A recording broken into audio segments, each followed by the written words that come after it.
Magandang araw at magandang buhay, lalong-lalo na sa ating mga minamahal na mga senior citizens. Kada upload ko palagi po itong tinatanong sa akin. Sabi ni Bergie Andeles, sabi niya, kailan pa ang universal pension? At hindi lamang po siya ang nagtatanong. Isa pa dito si kanina lang kinuha ko ito screenshot ko. Kailan kaya ang universal social pension? Ito ang ating pag-uusapan ngayon. Attention sa lahat ng mga senior citizens. Sa mga nagtatanong po at sa mga hindi pa alam patungkol po sa update sa Universal Social Pension 1,500 monthly, opo. Sagutin po natin ang inyong katanungan nang sa ngayon po ay maliwanagan tayo kung ano yung dapat nating malaman, ma-acquire na knowledge. Alam ko yung iba ay napakinggan na ang balita patungkol dito, pero marami pa ang bagong mga senior citizens na tinatanong ang content na ganito kung ano na ba daw yung update sa social pension or universal social pension. Siguro marami silang nakitang mga vlogs and they are curious what's next or what is the progress about the universal social pension. And here I am right now. Gusto kong ipaliwanag sa inyo ng klaro na sa gayon wala po tayong tinatago na mga hidden charges, hidden knowledge, or hidden na mga information patungkol dito. Kaya naman bear with me until the end dahil atin pong pag-uusapan ang bagay na ito. So inaanyayahan kita na tapusin mo ang video na ito hanggang sa dulo na sa gayon makuha mo ang punto ng video kong ito. At kung gusto mo ganitong content na pinag-uusapan ng payout ng ating mga senior citizens, mga benepisyo para sa ating mga senior citizens at mga balita patungkol sa ating mga senior citizens ay subscribe mo na ang aking YouTube channel dahil araw-araw po akong nagbibigay ng mga mahalagang information patungkol po sa ating mga minamahal na senior citizens.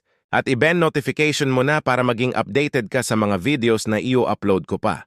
At ngayon pakinggan ninyo ang kompletong detalye na sa gayon ay meron kayong update patungkol po sa tinatanong nyo Universal Social Pension. Let's go! Pakinggan natin ang panayam kay Dr. Mary Jean.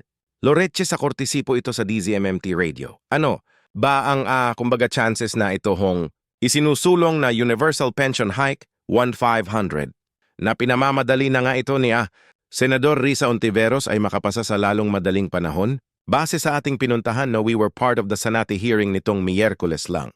Mukha namang ating mga mambabata si Senator Erwin at si Senator Joneros ay talagang puspusan ang kanilang paniniwala na dapat ito ay maisabatas. At nandun din naman ang taga-BBM, ang Department of Budget and Management upang tanungin kung ito ay pwede bang lagyan ng pondo. So base sa kanilang response noong Miyerkules ay sa 2026 mukhang sabi nila nakalaan na daw ang pondo ng bayan para sa iba't ibang mga programa, iba't ibang ahensya ng ating pamahalaan. Pero ang sinasabi po natin ay kung titingnan natin, pwede naman talaga itong by phases. Ibig sabihin ay hindi naman one time big time ang pagbibigay. Pangalawa, kung titingnan po natin yung current status ng 1,000 na ibinibigay sa tinatawag na indigent na population ng Pilipinas, more than 4 million Filipinos are recipients to that. So, kung gagawin natin siyang universal social pension ang mangyayari currently, we have more than 10 million senior citizens all over the country. So, parang may balancing 5.5 million na dapat bigyan yan. So gumawa din tayo ng computation na sarili natin sa NCST kasama doon sa aming position paper na ibinigay sa Senado. Makikita naman natin na kung talagang paglalaanan siya ng pondo, pwede naman talaga yun. May computation po kayong sarili sa NSNCSC ho? Opo. Kasi Prof, kailangan nating tingnan dahil ako paniniwala ko being a medical doctor at napansin ko na hindi naman lahat ng dapat ibigay ay ibigay natin. Ibig sabihin, there has to be a proper balance between our capacity, our economy, which the needs of other sectors and not just the seniors. Sa base sa aming computation, each 1,000, kung ipapantay natin sa lahat, hindi muna tayo mag-wow 1,500, ay siguro this is more doable and realistic. So yun ang inyong sinusulong kasi nga universal Kumbaga wala tayong i-discriminate na sektor po ng senior citizen. Kung magiging universal, kung magkanong ma-approve all sector, all classes of people. No. Na senior ang makakatanggap po ng PH. 00. That's correct. Professor Ricky. Kasi kung titingnan mo, although sa batas nagsasaad, naman talaga na yung pinakawalang-wala sila yung mauunang bigyan. Oo. So, I would from that provision of the law. Kaya nangyari na meron tayong yung tinatawag na Social Indulgency Program which is currently being handled. By the so bail, there's a lot of questions about that. Pangalawa ay marami tayong naka-wait list. And pangatlo ay parang ang kinanaing ng ating mga kababayan na base sa kanilang mga feedback. Those that are not receiving the social indulgency program or those who are paying their taxes when they were still working. Pangalawa, whatever small pension they're receiving, that is because ano yung contribution na nagawa nila. So very valid yung kanilang sinasabi na bakit hindi kami kasama dyan. X, na naisin mo yung ating expanded centenarian cash gift kung saan bagong batas na ipinapatubad ng komisyon yung 10,000 binibigay agad ikaw ay umabot ng milestone age na 80, 85, 90 at 95 simula March 17.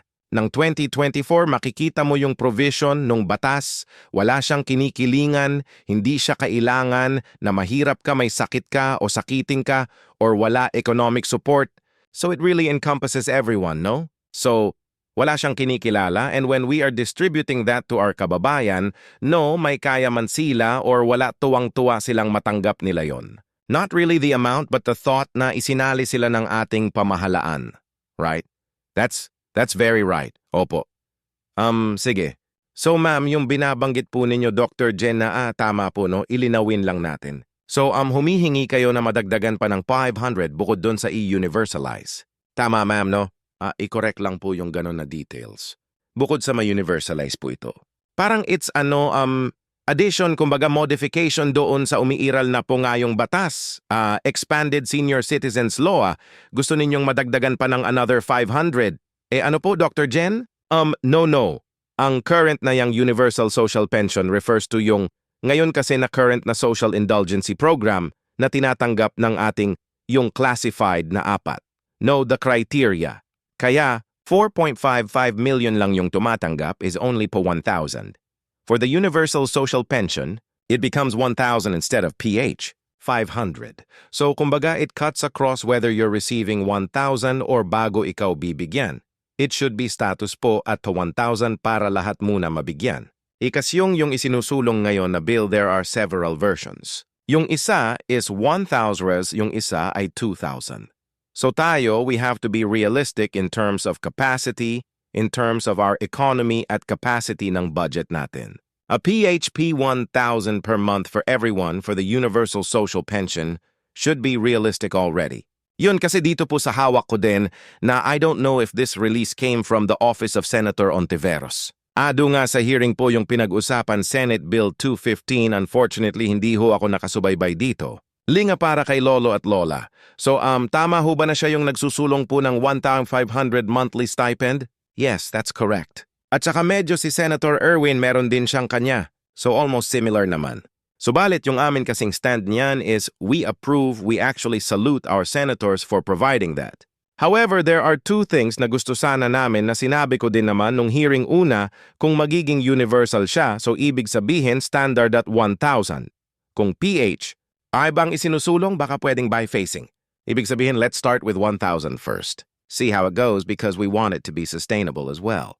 We want to know saan kukunin yung pondo na yan. Dapat kasi naka-earmark para hindi after 2 years ay wala ng pondo. Secondly, it would be most realistic if there has to be a technical working group that has to be created first. Kasi agad may technical working group tayo ay mas mahihimay-himay natin yan. Yung proseso, ang requirements natin kung meron, man papaano natin ibababa, paano yung pagbigay natin, and how often should it be? Given sino ang magbibigay niyan, so a technical working group would be the best there to study it. That should be inclusive of the following. Agencies, of course, kasama ang SOBADI, kasama yung ating banking, no? Kasama, syempre, dapat ang National Senior is being the lead agency, anything to senior yon. Tapos, Doc, na pakikwento, niyo ho sa amin kumbaga ano ho ang inyong binabangkohan.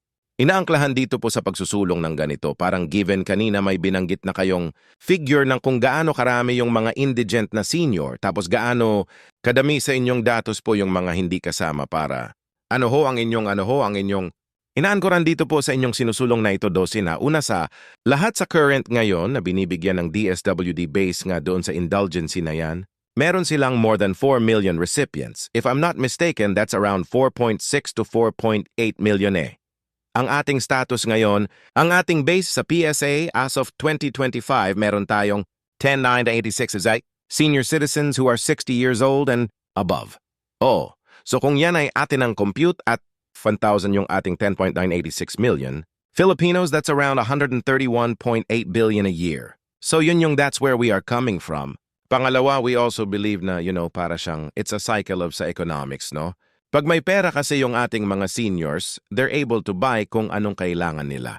So it reverts back to the economy kasi syempre kung may pera kang pambili, magagamit mo, yung babalik din naman siya, di ba? Parang ikot lang yan siya eh. So that's the purchasing power of whatever amount na ibinibigay sa kanila. Oo.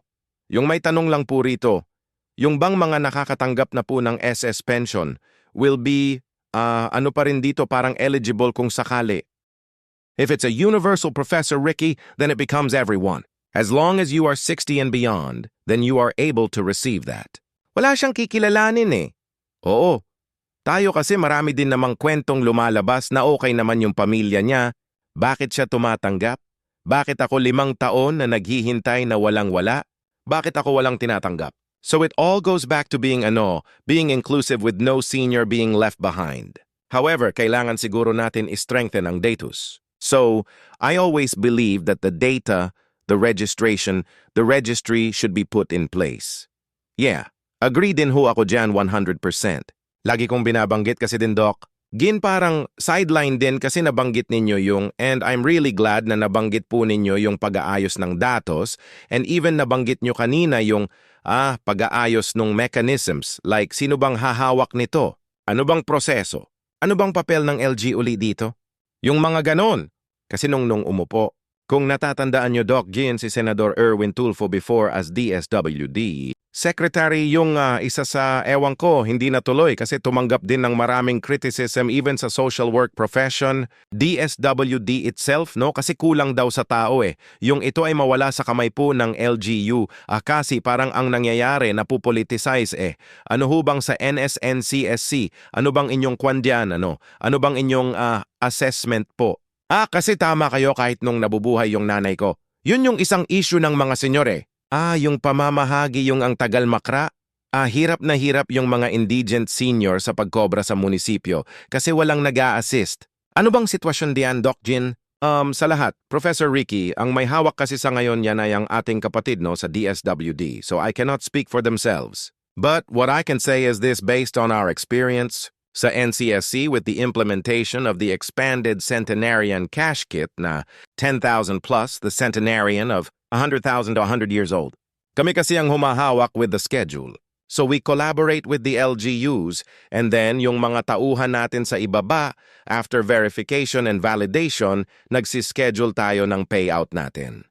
So kami mismo, ang mga tauhan natin ang gumagawa niyan sa kadahilanan na ayaw natin makulizik siya kasi it's a national subsidy or reward.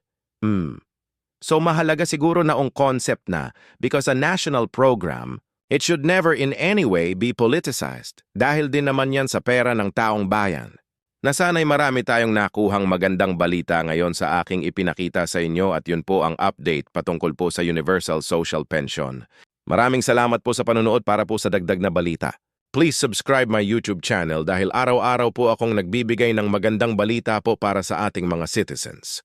Ako po muli si Relano, maraming salamat at paalam.